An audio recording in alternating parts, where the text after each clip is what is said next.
Hello my dear students, this is Hanmant Kumar and you all are watching my YouTube channel Education Empowers.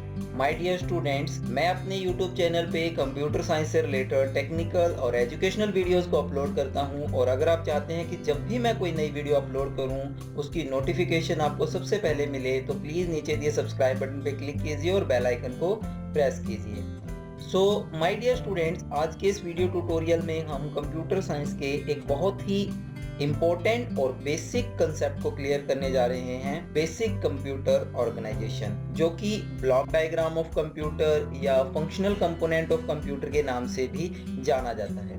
इसमें हम computer की basic working के बारे में सीखेंगे कि कैसे कंप्यूटर वर्क करता है, कैसे प्रोसेस करता है डेटा को, और डेटा को प्रोसेस करने के लिए उसको कौन कौन से इम्पोर्टेंट और बेसिक यूनिट्स या कंपोनेंट्स की ज़रूरत पड़ती है। तो आइए शुरू करते हैं। तो जैसे कि हम सभी जानते हैं कि कंप्यूटर एक इलेक्ट्रॉनिक डिवाइस है जो इनपुट लेता है और प्रोसेस करता है जैसे भी उसको इनपुट यूनिट के थ्रू, किसी भी इनपुट डिवाइस के थ्रू जो भी इंस्ट्रक्शन दी गई होगी और उस इंस्ट्रक्शन के बेस पे वो हमें रिजल्ट देता है, आउटपुट देता है बहुत ही फास्ट स्पीड पे। तो कंप्यूटर एक वर्सेटाइल मशीन है जिसमें आसान से आसान काम को भी और मुश्किल से मुश्किल काम को भी बहुत ही इजीली और बहुत ही फास्ट स्पीड से किया जा सकता है। जैसे अगर आप कैलकुलेशन करना चाहते हैं तो कंप्यूटर में कर सकते हैं, प्लस माइनस डिवाइड।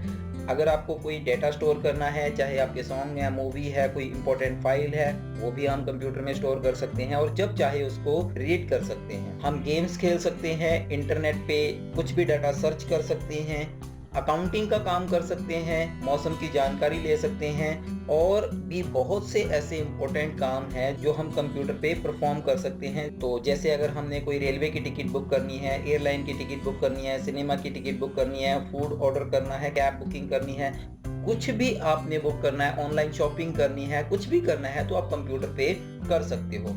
आजकल कंप्यूटर एक वर्सेटाइल मशीन है जो हर फील्ड में यूटिलाइज हो रहा है। तो कंप्यूटर की वर्किंग को जानने से पहले हम दो टर्म्स यहाँ पे क्लियर करेंगे, डेटा एंड इंफॉर्मेशन।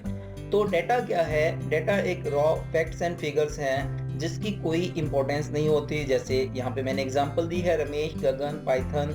अगर हम इनको पढ़े तो हमें बहुत ही कम इंफॉर्मेशन मिलती है। हम इन्हें ये कह सकते हैं, रमेश एक नाम है, पाइथन एनिमल का नेम भी हो सकता है, एक लैंग्वेज भी है, 183 एक मैथमेटिकल टर्म है। अब ये 183 किसी का रोल नंबर भी हो सकता है, किसी के मोबाइल के कुछ डिजिट हो सकते हैं, कोई रुपीस की वैल्यू हो सकती है, कुछ भी हो सकता है ये।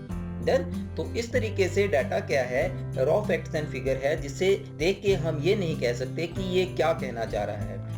जब डेटा को प्रोसेस किया जाता है, या हम कह सकते हैं कि processed form of data is called the information. तो अगर मैं कहूँ कि यहाँ पे डेटा को यूजफुल और मीनिंगफुल ऑर्डर में अरेंज करें तो उस फॉर्म को भी क्या बोला जाता है? इंफॉर्मेशन बोला जाता है। जैसे यहाँ पे मैंने एक एग्जांपल दी है, Shri Narendra Modi is prime minister of India. तो यहाँ से हमें क्लियर है, तो ये नरेंद्र मोदी इज प्राइम, ये सारा क्या है? डेटा है। लेकिन जब हमने इसको एक सीक्वेंस में अरेंज कर लिया, इससे हमें कोई मीनिंगफुल इंफॉर्मेशन मिल रही है कि नरेंद्र मोदी जी इंडिया के प्राइम मिनिस्टर हैं। इसी तरीके से 2 + 2, यहाँ पे अगर 2 और प्लस इक्वल 4, अगर इन सभी को अलग अलग देखा जाए तो ये डाटा है। लेकिन अगर जब हमने इनको अरेंज कर दिया 2 + 2 = 4, तो ये हमें इंफॉर्मेशन दे रहा है कि 2 और 2 को अगर जोड़े तो हमारे पास क्या आता है? 4 आता है।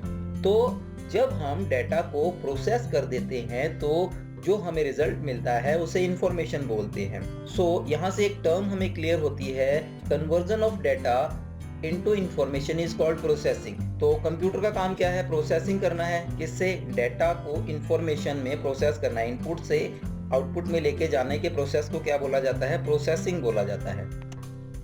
तो ये है ब्लॉक डायग्राम ऑफ कंप्यूटर। तो यहाँ पे अलग अलग यूनिट्स हैं। सबसे पहले input unit, output unit, storage unit and CPU. तो यहाँ पे इन अलग अलग यूनिट्स को हम पढ़ेंगे। तो यहाँ पे देखिए, सबसे पहले क्या है, हम डेटा को एज ए इनपुट देते हैं, वो प्रोसेस होता है। ये जो है फ्लो ऑफ इंफॉर्मेशन है। देखिए, तो यहाँ पे ये जो इनपुट है वो सीपीयू के पास जाएगी और प्रोसेस होके फिर हमें सीपीयू आउटपुट देगा। तो ये आउटपुट जो है वो इंफॉर्मेशन है, रिजल्ट है हमारा।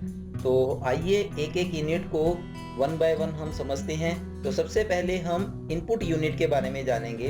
तो इनपुट यूनिट में हमारे पास बेसिक इनपुट डिवाइसेस हैं, कीबोर्ड और माउस। इसके अलावा भी हमारे पास कुछ इनपुट डिवाइसेस हैं, जॉयस्टिक, माइक, बारकोड रीडर और भी बहुत सारी इनपुट डिवाइसेस हैं जिसके थ्रू हम कंप्यूटर में डाटा एंटर करते हैं। तो जब भी हमें कोई रिजल्ट चाहिए तो हमें सबसे पहले कंप्यूटर में डाटा को एंटर करना पड़ता है किसी भी इनपुट डिवाइस के थ्रू। तो कंप्यूटर में डाटा को एंटर करने का काम वो इनपुट यूनिट करता है, जो कि एक्सटर्नल इन्वायरमेंट को कंप्यूटर के साथ अटैच करता है।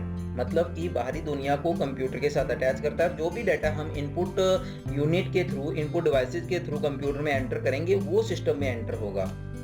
अब यहाँ पे हम जो भी डाटा या इंस्ट्रक्शन कंप्यूटर में एंटर करेंगे इनपुट यूनिट्स के थ्रू, वो डिपेंड करता है भी हम किस डिवाइस के थ्रू डाटा को एंटर कर रहे हैं। अगर हम कीबोर्ड के थ्रू डाटा को एंटर कर रहे हैं, जैसे हम टाइपिंग करते हैं, तो वो अलग फॉर्म है। अगर हम किसी डॉक्यूमेंट को स्कैन करके डाटा को एंटर कर रहे हैं कंप्यूटर में, मींस स्कैन फॉर्म में, तो वो अलग टाइप की इनपुट है। अगर हम मोबाइल वगैरह में टच करके, या आजकल कंप्यूटर भी टच स्क्रीन आ रहे हैं, तो टच करके जब इनपुट देते हैं कंप्यूटर में, तो वो अलग टाइप की इनपुट है। तो डिपेंड करता है कि कैसी इनपुट आप सिस्टम को दे रहे हैं। तो जो भी इनपुट डिवाइसेस के थ्रू कंप्यूटर में दी जाती है, तो उनको बाइनरी कोड में, बाइनरी लैंग्वेज में ट्रांसलेट किया जाता है। क्योंकि कंप्यूटर कौन सी लैंग्वेज समझता है? कंप्यूटर सिर्फ बाइनरी लैंग्वेज समझता है। तो आजकल की जो इनपुट डिवाइसेस है वो इतनी स्मार्ट हैं, उन्हीं के ऊपर एक छोटी सी चिप लगी होती है, इनबिल्ट चिप होती है, जो क्या करती हैं, जो भी हम इंस्ट्रक्शन हाई लेवल लैंग्वेज में देते हैं, मींस ह्यूमन अंडरस्टैंडेबल फॉर्म में देते हैं, जैसे आपने कंप्यूटर से कीबोर्ड से ए दबाया, बी दबाया या माउस से क्लिक किया, तो ये हाई लेवल लैंग्वेज में इनपुट है जो कि यूजर को समझ आती है। तो इमीडिएटली वो इनपुट डिवाइस आपकी क्या करेगी, उसको बाइनरी लैंग्वेज में कन्वर्ट कर देगी, जिसको कि कंप्यूटर समझ सकता है। तो यहाँ पे इनपुट यूनिट का काम क्या है? आउटसाइड वर्ल्ड से इंस्ट्रक्शन या डाटा एक्सेप्ट करना और उसको कन्वर्ट करना कंप्यूटर एक्सेप्टेबल फॉर्म में, जिसको कंप्यूटर समझ सकता है, बाइनरी फॉर्म में, और उस बाइनरी फॉर्म को आगे फॉरवर्ड कर देना किस पर्पज के लिए? प्रोसेसिंग के लिए, सो दैट कंप्यूटर उस पे प्रोसेसिंग कर सके।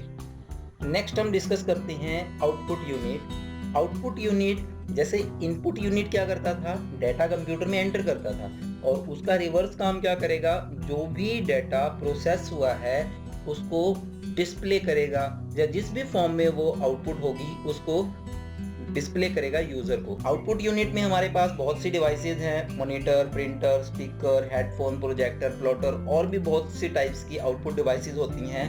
तो आउटपुट यूनिट जो भी यूजर ने इनपुट दी होगी और उसकी जो भी प्रोसेसिंग होने के बाद जो भी रिजल्ट आएगा, वो यूजर को आउटपुट यूनिट प्रोवाइड करेगा।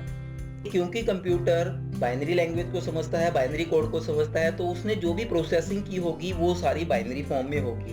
अब इस बाइनरी फॉर्म को तो यूजर को डायरेक्टली नहीं दिया जा सकता, तो उस बाइनरी फॉर्म को प्रोसेसर आगे फॉरवर्ड कर देता है आउटपुट डिवाइस के पास। तो आउटपुट डिवाइस के ऊपर भी चिप्स लगी होती हैं जो लो लेवल लैंग्वेज को ह्यूमन अंडरस्टैंडेबल या ह्यूमन रीडेबल फॉर्म में कन्वर्ट कर देती है, जिससे यूजर को समझ आ जाती है उसकी। और इस टास्क को अचीव किया जाता है एक यूनिट के थ्रू, आउटपुट इंटरफेस। तो यहाँ पे आउटपुट यूनिट का काम क्या है? जो भी कंप्यूटर ने प्रोसेसिंग करके रिजल्ट प्रोड्यूस किया है उसको यूजर अंडरस्टैंडेबल फॉर्म में कन्वर्ट करना, क्योंकि यूजर उसको समझ नहीं पाएगा, तो उसको लो लेवल लैंग्वेज को हाई लेवल लैंग्वेज में कन्वर्ट करना, और फिर उसको आउटसाइड वर्ल्ड, जैसे यूजर को वो रिजल्ट यूजर अंडरस्टैंडेबल फॉर्म में प्रोवाइड करता है। तो अब तक हमने दो यूनिट, इनपुट यूनिट जो कंप्यूटर में डाटा को एंटर करने के लिए यूज किया जाता है, और आउटपुट यूनिट जो कंप्यूटर में से डाटे को डिस्प्ले करने के लिए यूज किया जाता है, इन दोनों के बारे में पढ़ा। अब हम स्टोरेज यूनिट के बारे में पढ़ेंगे। तो जब भी हम कंप्यूटर में डाटा एंटर करते हैं, या तो वो इमीडिएटली प्रोसेस होगा, या कोई और टास्क भी एग्जीक्यूट हो रहा होता है सीपीयू पे, तो उसको हमें कहीं पे स्टोर करना पड़ता है, सो दैट उसको बाद में प्रोसेस किया जा सके। तो यहाँ पे चाहे वो इमीडिएटली प्रोसेस हो रहा है चाहे बाद में प्रोसेस हो रहा है, उसके लिए हमें उसको स्टोर करना पड़ेगा। तो उसके लिए हमें मेमोरी की जरूरत पड़ेगी। सो दैट उसको हम स्टोर कर सकें। ये डाटा को स्टोर करने का काम कौन करता है कंप्यूटर में? स्टोरेज यूनिट करता है। तो ये स्पेस प्रोवाइड करता है जो डाटा हमने इनपुट डिवाइस के थ्रू एंटर किया है, या इंस्ट्रक्शन हमने कंप्यूटर को कोई भी दी है, या जो इंस्ट्रक्शन जो प्रोसेस हो रही हैं, या जो रिजल्ट हमें मिल रहा है, या फाइनल रिजल्ट को डिस्प्ले करने से पहले भी हमें उसे मेमोरी में स्टोर करना पड़ता है। तो इन सभी के लिए जो स्पेस प्रोवाइड करता है वो मेमोरी यूनिट प्रोवाइड करता है। तो यहाँ पे मेमोरी की दो टाइप्स हैं, प्राइमरी मेमोरी और सेकेंडरी मेमोरी। तो आइए पहले प्राइमरी मेमोरी के बारे में जानते हैं। प्राइमरी मेमोरी, जिसे मेन मेमोरी भी कहा जाता है, ये उस इंफॉर्मेशन को या डाटा को या प्रोग्राम इंस्ट्रक्शन को स्टोर करने के लिए यूज की जाती है जो इमीडिएटली उसी टाइम पे प्रोसेस किए जा रहे हैं और उसका रिजल्ट प्रोड्यूस करके डिस्प्ले कर रहा है। तो इस पर्पज के लिए हम प्राइमरी मेमोरी को यूज करते हैं। इसे वोलाटाइल मेमोरी कहा जाता है क्योंकि जब भी हम इसमें इंफॉर्मेशन कुछ स्टोर करते हैं तो इसको इलेक्ट्रिसिटी की जरूरत पड़ती है। जब तक इसको इलेक्ट्रिसिटी सप्लाई करते जाएंगे तब तक इसमें डाटा रहेगा, इंफॉर्मेशन को ये होल्ड करके रखेगी। जैसे ही बिजली स्विच ऑफ हो जाएगी या हम करंट पावर सप्लाई बंद कर देंगे तो ये जो इंफॉर्मेशन है सारी वॉश आउट हो जाएगी, डिसअपियर हो जाएगी, डिलीट हो जाएगी। मतलब कि यहाँ पे जो इंफॉर्मेशन है वो टेम्परेरी है, परमानेंट नहीं है। वो इंफॉर्मेशन कब तक उस मेमोरी में रहेगी? जब तक इसको इलेक्ट्रिसिटी मिलती रहेगी। लेकिन ये मेमोरी जो है बहुत ज्यादा फास्ट मेमोरी है और यहाँ पे रैम और रोम इसकी एग्जांपल है। लेकिन रैम जो है रैंडम एक्सेस मेमोरी वो वोलाटाइल की कैटेगरी में आती है और रोम जो है नॉन वोलाटाइल की कैटेगरी में आती है क्योंकि रोम में डाटा जो है परमानेंटली स्टोर रहता है। नेक्स्ट है हमारे पास सेकेंडरी मेमोरी। तो सेकेंडरी मेमोरी को एक्सिलरी मेमोरी भी कहा जाता है क्योंकि इसमें हम इंफॉर्मेशन को परमानेंटली अनलिमिटेड टाइम पीरियड के लिए स्टोर करके रख सकते हैं। जब चाहे हम इसमें इंफॉर्मेशन को स्टोर कर लें, डिलीट कर दें, जब चाहे इसको एक्सेस कर सकते हैं। तो यहाँ पे हमारे पास बहुत सारी डिवाइसेस आती हैं जैसे फ्लॉपी डिस्क है, CD, DVD, pen drive, chips, hard disk. तो यहाँ पे बहुत सारी कैटेगरीज आती हैं जो सेकेंडरी मेमोरी की कैटेगरी में आती हैं। और सेकेंडरी मेमोरी जो है नॉन वोलाटाइल है, मतलब कि इसमें इंफॉर्मेशन जो है परमानेंटली स्टोर होती है, चाहे इसको हम इलेक्ट्रिसिटी सप्लाई करें या ना करें। अगर इलेक्ट्रिसिटी सप्लाई हो रही है तो भी मेमोरी में डाटा स्टोर रहेगा, अगर नहीं तो भी मेमोरी में डाटा स्टोर रहेगा। और अगर इसको प्राइमरी मेमोरी से कंपेयर किया जाए तो ये एक चीप टाइप की मेमोरी है, मतलब कि इसकी कॉस्ट बहुत कम होती है और इसकी जो स्टोरेज कैपेसिटी होती है वो बहुत ही ज्यादा होती है।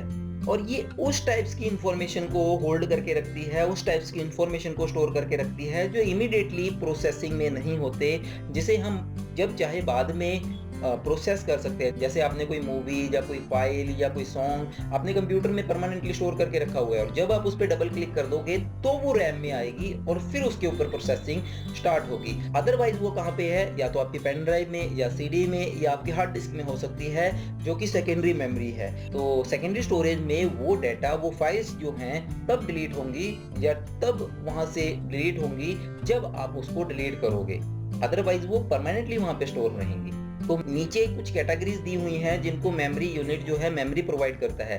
जब भी हमने कोई इनपुट डिवाइस के थ्रू कोई इंस्ट्रक्शन दी या डाटा दिया प्रोसेसिंग के लिए तो उस डाटा को होल्ड कौन करता है? Memory unit. जो इमीडिएटली जो प्रोसेसिंग हो रही है, जो प्रोसेसिंग चल रही है, उसको भी स्टोरेज कौन प्रोवाइड करता है? Memory unit. और फाइनली जो प्रोसेसिंग होने के बाद जो रिजल्ट आया है उस रिजल्ट को मेमोरी कौन प्रोवाइड करता है? जो आउटपुट डिवाइस डिस्प्ले करेगी उसको भी मेमोरी यूनिट ही स्पेस प्रोवाइड करता है। सो नेक्स्ट हम डिस्कस करेंगे central processing unit CPU. CPU के अंदर दो पार्ट्स हैं, control unit and arithmetic logic unit. इनको भी हम डिस्कस करेंगे। तो सीपीयू जिसकी फुल फॉर्म है सेंट्रल प्रोसेसिंग यूनिट, जब भी हम कंप्यूटर में इनपुट डिवाइस के थ्रू, कोई भी इनपुट डिवाइस हो सकती है, उसके थ्रू जब भी हम कोई डाटा एंटर करते हैं तो कंप्यूटर उसको प्रोसेस करता है।